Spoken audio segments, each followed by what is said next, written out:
Welcome back to Rockridge Reports' continued coverage of Election Night 2011. The polls have been closed for 2 hours, and here are the latest results. In the state Senate race, Cray Deeds is leading with around 68% of the vote. Cray Deeds has served in Virginia politics for 20 years, and this is the first Senate election in which he has an opponent, but this looks like he's pulling ahead.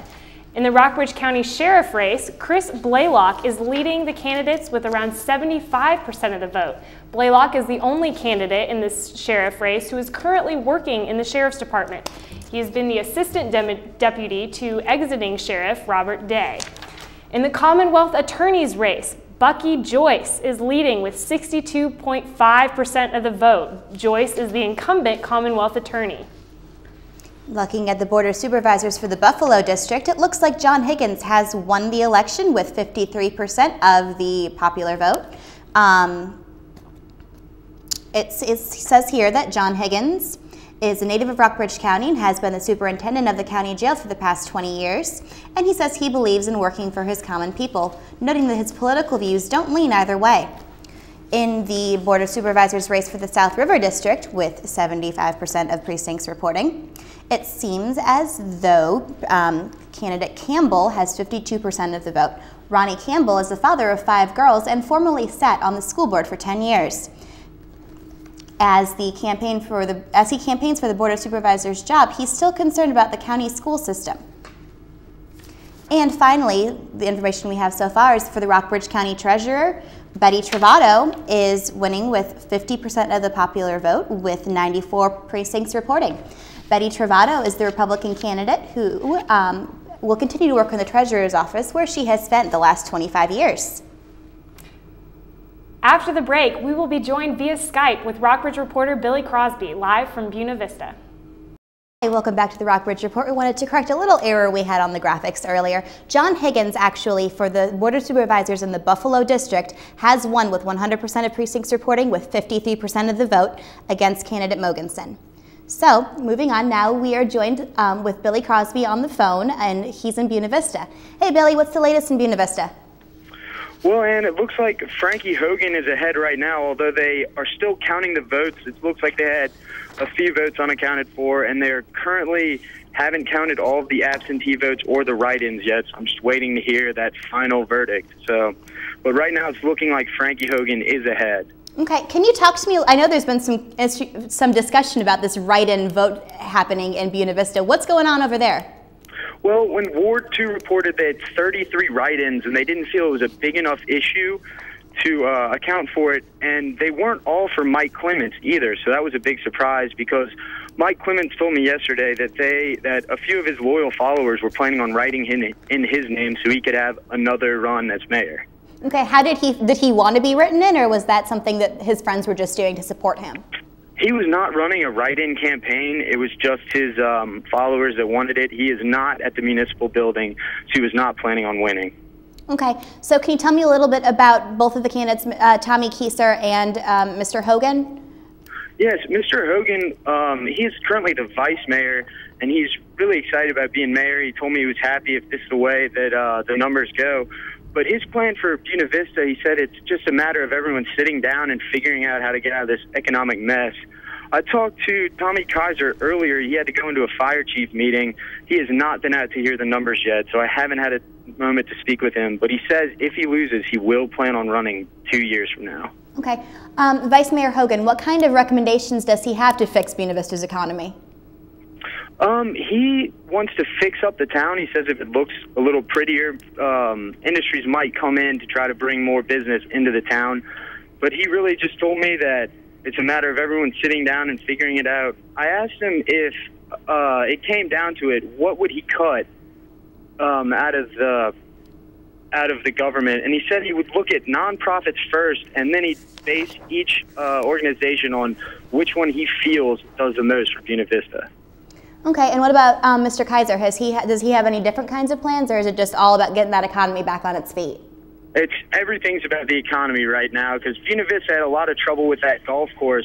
Mr. Kaiser, however, plans to take a little bit off of each department because he doesn't want to hurt any department too much. Okay. Great. So can you tell me a little bit about what the scene's like over there in Buena Vista? What's happening around where you are? Everyone's just kind of waiting. There's Mr. Hogan's here. Mr. Kaiser's across the street at the fire building. He's just in a meeting right now. Everyone's just kind of waiting and seeing what happens. Everyone's really anxious, ready to get home, and just ready for everything to be over and get the results. Is everyone pretty enthusiastic still, or is everyone kind of slowing down a little bit and just ready to find out what's happening? Everyone's just kind of slowing down, ready to find out what happened. I mean, with this ballot problem right now, everyone's just ready for it to be over.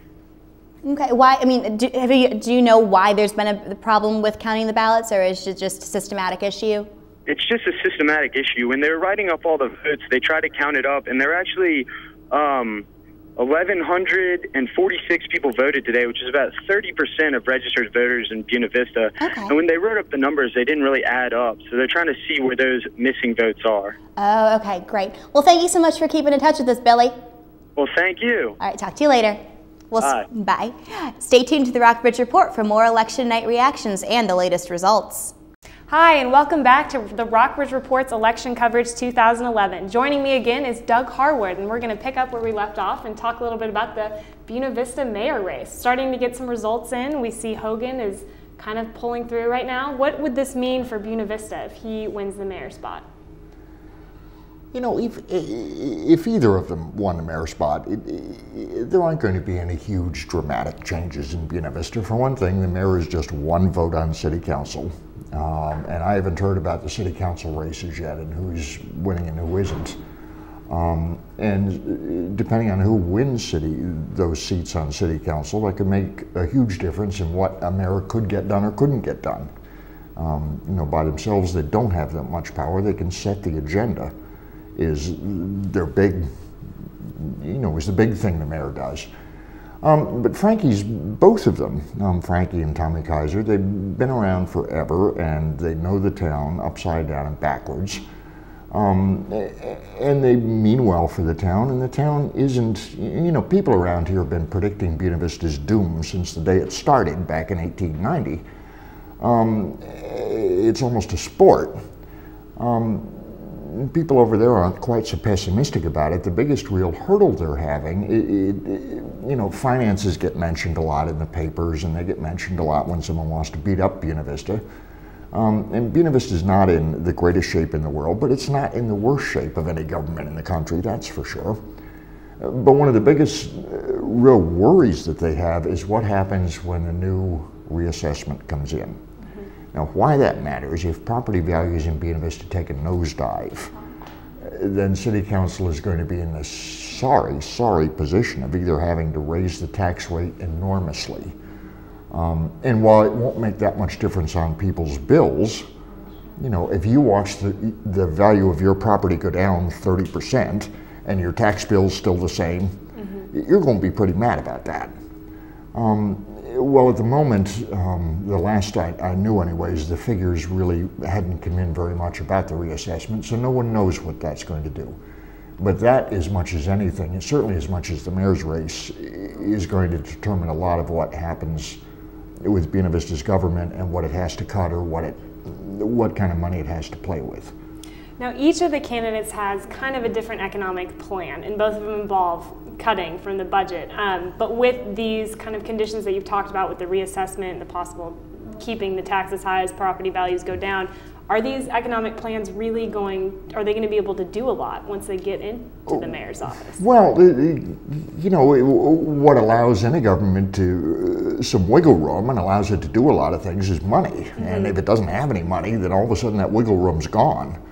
You know, the schools over there have done some pretty creative things to try and raise some money, but they're facing a budget shortfall. You know, Buena Vista has been lucky in getting a couple of new businesses in town. They've been incredibly fortunate in doing that, in bringing some industry in. But the old days of going out and trying to lure some big, heavy industry factory, every town in America is trying to do that, and Buena Vista doesn't have a whole lot of incentives to wave out in front of anyone's nose. So one of its hopes has been the school, SVU, growing. And another one of its hopes is to just try and get some little small businesses and to come to town in hopes that they'll grow. You know, Buena Vista has a lot of things going for it that people who don't spend much time there forget about. There's an awful lot of vacant land in Buena Vista, unlike, say, Lexington, where there's pretty much no land to develop. Buena Vista can do a lot. It's got a river running right through the middle of town, which is cleaner now than it has been in 100 years, thanks to some pretty nasty factories shutting down a long time ago. It has a beautiful park. It has all sorts of things going for it, but it's always somehow managed to be in the middle of a mess. And despite all that big potential, it miraculously shoots itself not in one foot, but both, whenever things start to seem to be going well. And one of the things that, you know, Frankie Hogan in particular has going for him is he has a reputation of being level-headed and practical and a straight shooter. He doesn't play a lot of games. And on the other hand, he's not afraid to make some hard choices. Well, we will be waiting for more results from this election. Thank you so much for joining us. You're welcome again. Thank you for staying with us tonight for the Rockridge Reports Election Night 2011 coverage.